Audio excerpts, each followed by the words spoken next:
Welcome back. It's our first big report for the morning. Now, residents of Mai Allo community in Kano State have raised concerns over an ongoing environmental crisis triggered by an abandoned road project.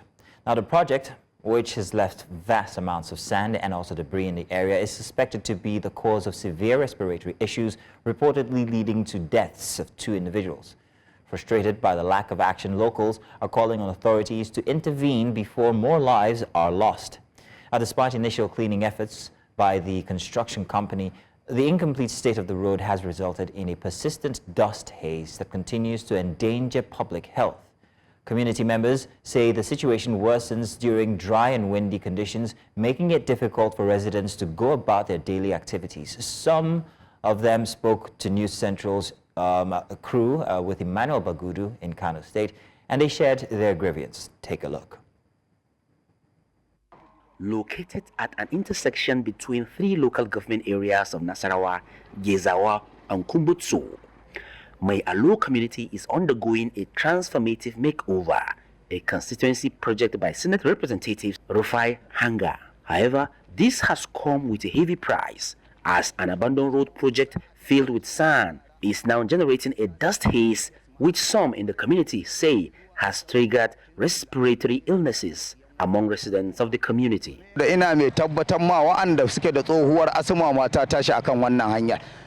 make bold to say that those with history of asthma have suffered from this dust, because despite sprinkling water, in fact, those that took the pain to sprinkle water on this road are now tired.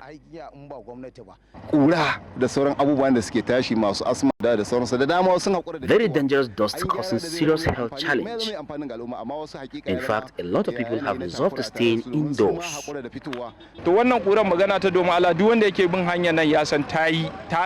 Everyone plying this road knows this dust is dangerous and can cause a lot of ailments. They started this work with great passion, but all of a sudden they stopped. For 1 month now, they have not resumed.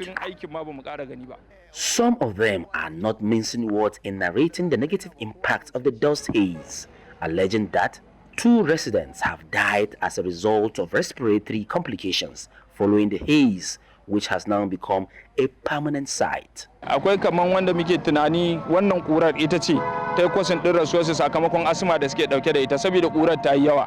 Dan magana ta Allah har cikin gida na har kan gado na duk wannan kurar ce wanda muke tunanin wannan kurar. There is this one we suspect this dust killed him since he allegedly had asthma. Because even up to my house, on my bed, this dust has taken over. A total of 2 persons died due to this dust. The first disease comes from the area called Tashan Tsamiyan Dillalai. She is a woman. Today makes it 8 or 9 days since her demise. Then the other disease just came to live with his brother to attend school here, and he was diagnosed with asthma, and they say it is the dust that caused it. He was asked whether he worked in a dusty environment, and we said no. The doctor said it's the dust that caused it. Even myself, I am affected because my wife is currently suffering from constant cough. We went to the Sanusi hospital at Yankaba, and they told us it's the dust. Every day is dust in every home. There are people that lost their lives due to the suspected complications from asthma.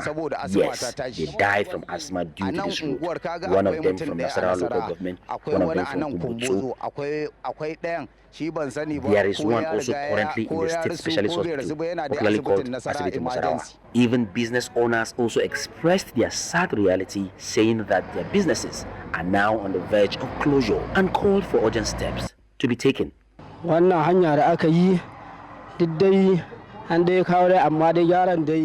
road, despite the repair, no success has been achieved because all we sell here are being damaged. It's a plea coming at a very auspicious time from the people of Gezawa, Nasarawa, and Kumbutsu local government area of Kano State. It is hoped that authorities concerned will heed to the cries of these people to save them from the impact of this dust pollution. In Kano for News Central, I am Emmanuel Bagudu.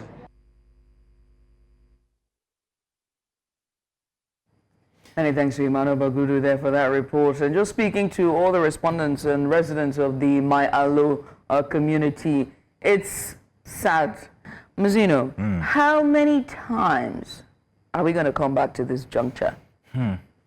Well, it's a very interesting situation here because from the report we got to hear that the infrastructure was actually being put together for the people, but then it halted. I think the questions that should be asked is why exactly has the project been halted? Right. How long for? I think about a month, they say. Because that's how these things start. And before you know it, you have abandoned projects all over the state. Yeah, hence why I said, why do we come back to this juncture every time? Yeah. We've been told that we are being joined by our correspondent, Emmanuel Bagudu from Kano State. Emmanuel Bagudu, thank you very much for joining us. Good morning. Great. Now, good morning from Kano. Thank you so much, Mazino. Great. So we were Emmanuel, we were asking from earlier how long this project has been on halt for. Could you please give us a background information on when it started, when it went on halt, and how it's affected the people generally? Yes. It started actually about, specifically from today, it's about 33 days ago. It's a constituency project being executed by Senator Rufai Anga. That's supposed to be the senator representing Kano Central.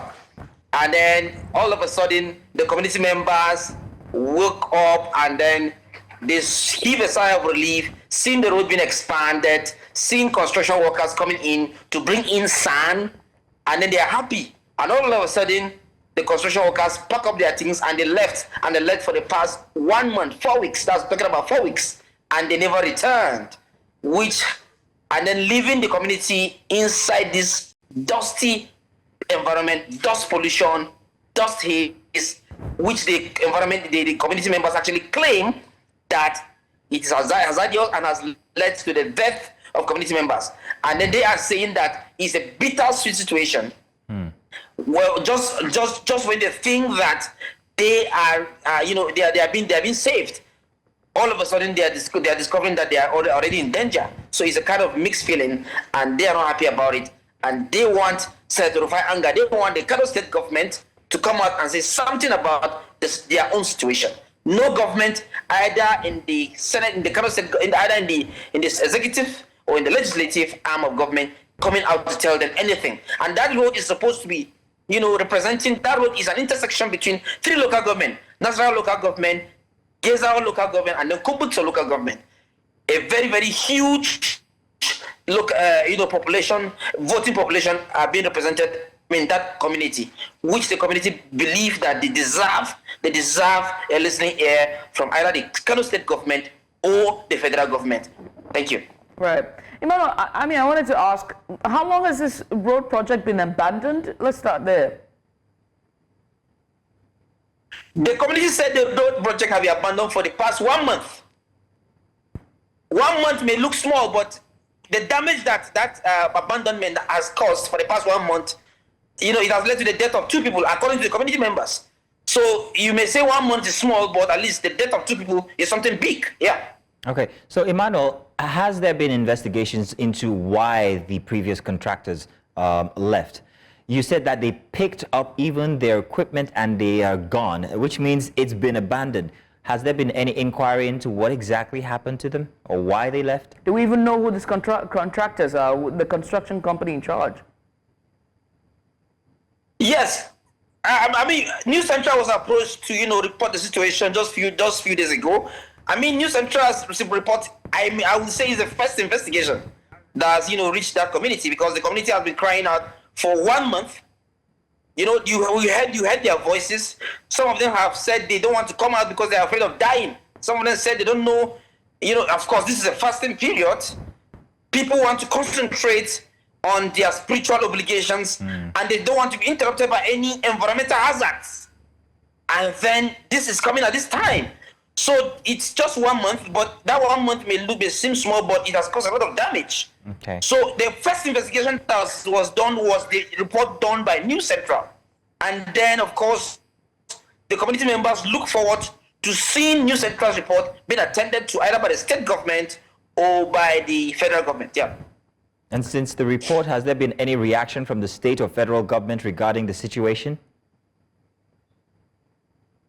We expect a reaction in coming days because it's too early to actually say whether we expect at least Kano is a very conservative state. Anytime the people speak, the government listens. The people of Kano normally speak to their government directly, and they are not afraid to say it. You can see the body language of all the respondents we interviewed. So we expect a report because the report only came in just less than 48 hours ago. So we expect that in the next 3-4 days, government will reply. Whoever is representing those 3 local governments in the House of Representatives, in the State House of Assembly, and of course in the Senate, and of course the government of Kano State should respond to that, this cry, because it's a very, very serious issue that the people of Kano, because that is a very, very sensitive area. That's a very powerful area because Mai Allo is located in the center, the epicenter of Nasarawa, Gezawa, and Kumbutso local government. Those 3 local governments are the very, very large local governments located in Kano, and I don't expect that the Kano State government will treat this kind of issue with levity. Yeah. Okay. Well, I mean, this is going to be a true test of character to see whether indeed they will, address this with the speed of lightning. Hopefully, let's wait to see. Let's see how this will be a litmus test. But Emmanuel, this is where we draw the curtains for this discussion. We want to say thank you for getting out of bed this morning and joining us. Thank you, and thank you for the Emmanuel. report. Thank you so much. Yeah. You're welcome. Emmanuel, you're supposed to wish me Happy International Women's Day. Oh, thank you so do much. it. Women are magic. Thank you. Thank you, Emmanuel, on behalf of all the men. Thank you for thanking them.